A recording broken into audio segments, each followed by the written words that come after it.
Welcome to Your Type 1 Friend, because I'm type 1 diabetic and you're type 1 diabetic and we should be friends.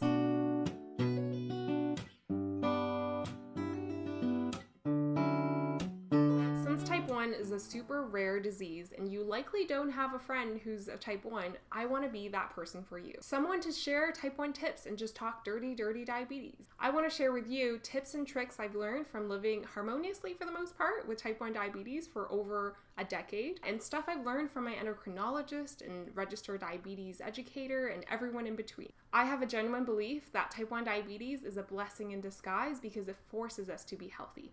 And with the proper techniques, we can even be healthier than our friends who are not type 1 diabetic. In my channel, we'll talk about alcohol, weight loss, dating, and everything and anything that can help you live a more pain-free life. In addition, I'll have videos on type 1 basics like carb counting or insulin selection for those of us who don't have access to a doctor or would just like a refresher. Believe it or not, the majority of type 1s out there don't have access to proper medical care. I've lived in 8 countries from South America to Southeast Asia to China to North America, and from what I've seen, a lot of type 1 diabetics out there don't have access to a doctor, let alone an endocrinologist. In fact, when I lived in Burma, I couldn't find a single type 1 diabetic because doctors there were too behind to diagnose it, and kids who got it passed away. So the most important thing a type 1 diabetic should have is not the latest CGM or the best keto diet, but it's simply a mindset, and that mindset is gratitude.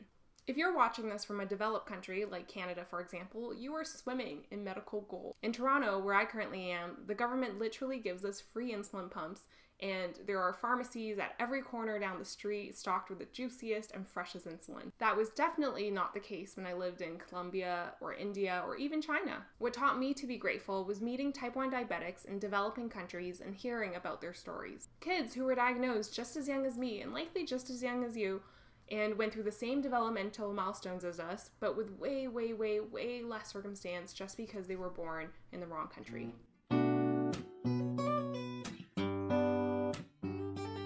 Hopefully, some of their stories could help you learn to be grateful for living the life you're able to live as a type 1 diabetic right now. So I was diagnosed around 13, and around that time, I read in the Chinese papers about another girl who was recently diagnosed at 13 as well. And despite being a top student, she had to quit school and work full-time just to pay for her insulin. Her piece in the papers was asking for donations so she could go back to living a normal life again. When I was 19, I volunteered at a type 1 diabetes hospital for the poor in Bangalore, India. I came home from that hospital crying every single night because of the stories of the kids I met there. Of kids who not only had to work full-time to pay for their insulin, but of an entire family that went to commit suicide together because the dad was so ashamed that he didn't have enough money to keep his diabetic son alive. And there was Dee Dee, the only other girl at the hospital at the time who was the same age as I was, just 19. Except it wasn't her who had type 1, but her 3-month-old son, who, at the point when I met them, was dying because he didn't have insulin for weeks. Dee Dee was married off at a very young age to an abusive man in the slums of Delhi, and when he discovered that their baby had type 1 diabetes, he basically tossed them out of their home to go live on the streets. Because Dee Dee had no money and was of the lowest caste in India, every single hospital in Delhi turned them down. So Dee Dee hopped on a train and traveled for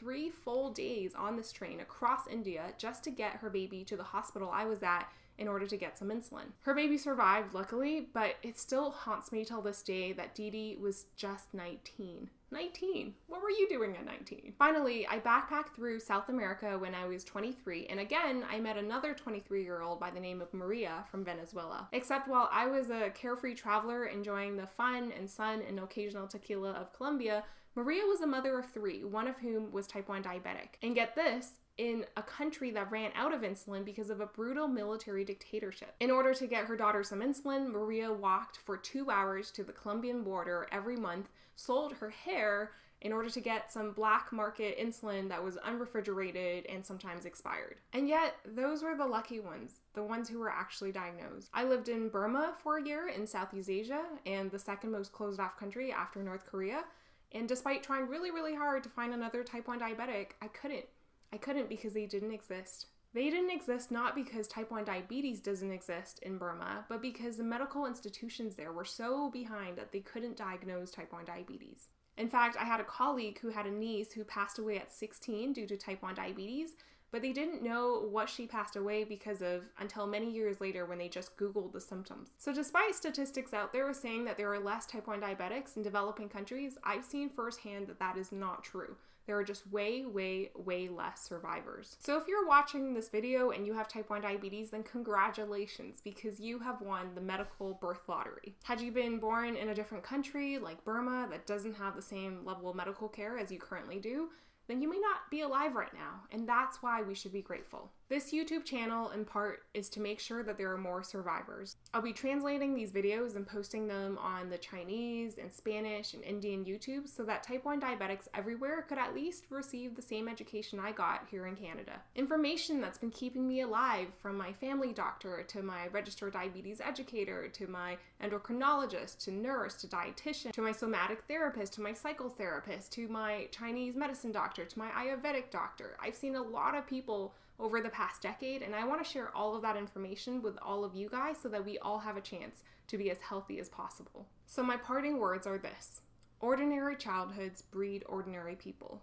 But if you're watching this video, you probably didn't have an ordinary childhood. So hit subscribe, share with a type 1 diabetic friend, and let's get extraordinarily type 1 together.